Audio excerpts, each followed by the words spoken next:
This is probably going to be one of the shortest reviews I've ever done.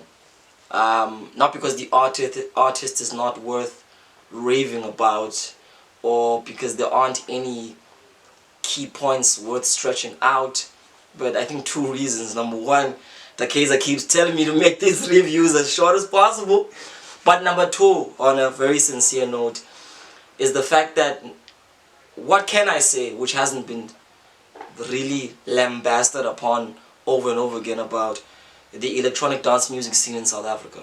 I mean, I can openly and proudly say this now that we are in an era where you talk about electronic dance and South Africa is the first real preferential and algorithmic and cultural hotspot right now. And I think as South Africans, this is something we've secretly known for years, that we might just be the most amazing group of people at dance music, because there is a historical and kind of magically ancestral thing about the way South African polyrhythms have transmuted themselves in the modern art forms, and today we have things like the Afrotech, the Gom, obviously the South African brand of deep house, and of course Amapiano. So this is why I do not want to say too much about this. Episodes can be done, episodes have been done on this. If you are new to this channel, this is what we do. We profile African pop culture as it navigates itself in this postmodern world. Check us out. But I want to talk about an artist who's a recent expression of that. Gaba Cannal, who dabbles in a kind of Afro-tech house style, is a producer who is pretty much being recognized in this very interesting moment where internet crosses with grassroots appeal as one of the most nostalgically forward-thinking South African producers. I know I said a mouthful, nostalgically forward-thinking. What that means is that he has the ability to archive the best cultural gems sonically about South African dance music, reinventing them in a format that fits to where dance music is today.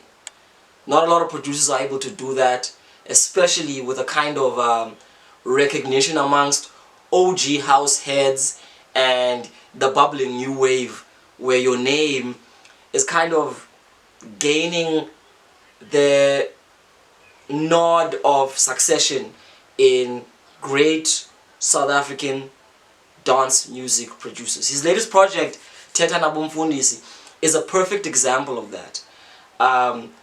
It's a metaphor on the deep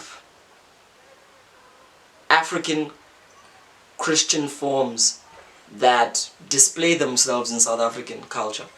And yeah, well, you heard me right. I said African Christian forms. Christianity has been Africanized in many ways, albeit its essential message is something that cannot distinguish or disconnect itself from the West. When I say Africanized, its ethos, its rhythm, its look, its flavor, its feel has just been thoroughly remixed by Africans the world over. And in South Africa you have churches like the encampments and missions of our brand of African Zionism, not to be confused with that Zionism, Free Palestine, but also our own prophets who stand in the stead of Christ-like figures, kind of delivering this gospel of hope to the black masses of this country. Gaba Cannal's album is a conceptual echoing of that. It utilizes South Africa's rich tradition of hymns, South Africa's rich tradition of synth play, and as a result, what it is not really a gospel house album, but it is an Afro tech album, an electronic dance album that uses African Christianity as a theme. You know, it's kind of like a flashback to Casper Nyovest's recent album, where he utilized an image popular amongst the culture of South African Christianities, but had very little to say about God or his own spiritual path. It's the same thing here. But what I respect about this, which lacked in the Casper project, is there is an element of attending to how this project is spiritual. I mean, the first track, the prayer itself, is a long withdrawn lamenting to God, calling forth his intervention in everything going on both in the country and the continent at large. And I think it sets the tone to the kind of tones, I'm being redundant, it sets the tone to the kind of textures Gaba Cannal chooses in his production style this time around. There is an upbeatness, there is a silent kind of whispery drum pattern, there is a clearly motivational tone to it. There is, at the very same time, a soothing, comforting choice in the way that he chooses to curate this project. And that says everything without linguistically structuring it.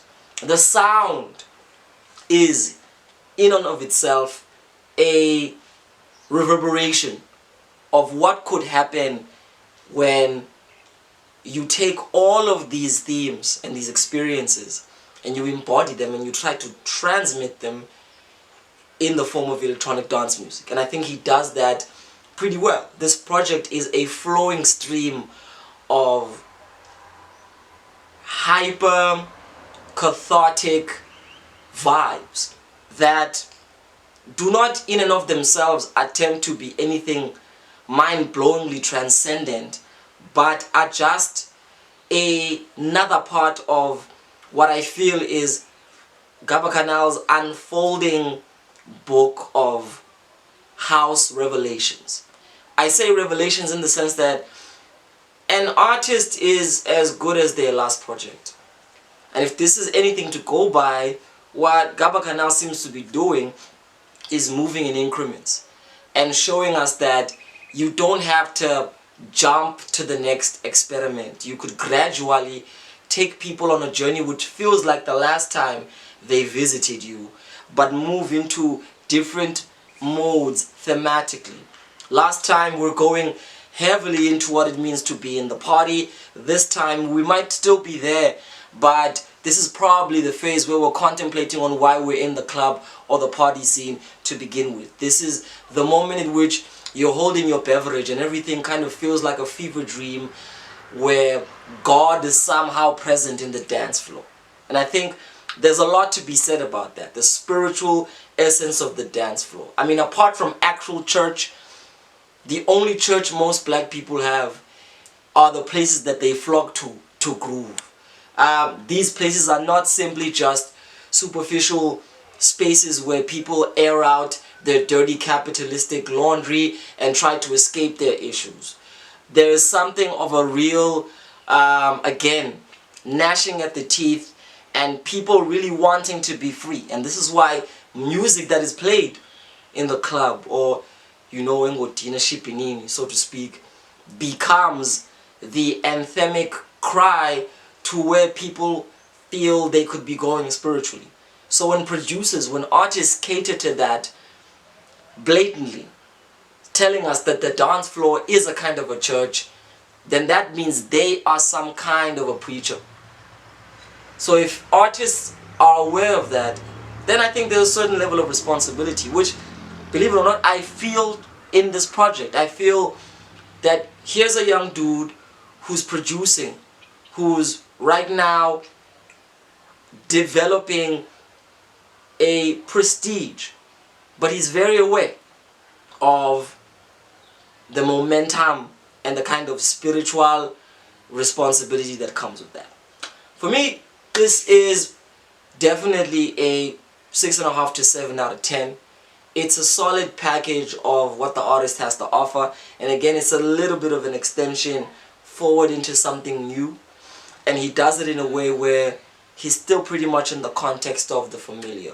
So for me, it stays there in that mark and doesn't go to the bridge of classichood or classicdom, because I think with projects like that there is a monumental feel to them, and here we're not there. We're in a place that doesn't seek to become greater than any particular moment or shine its light on any particular moment, but what it wants to do is remind us of who we are, and we are a people whose metronome is now capturing the whole entire world. My name is VJ, the brother from the ancient mother, and you're watching The Headspace.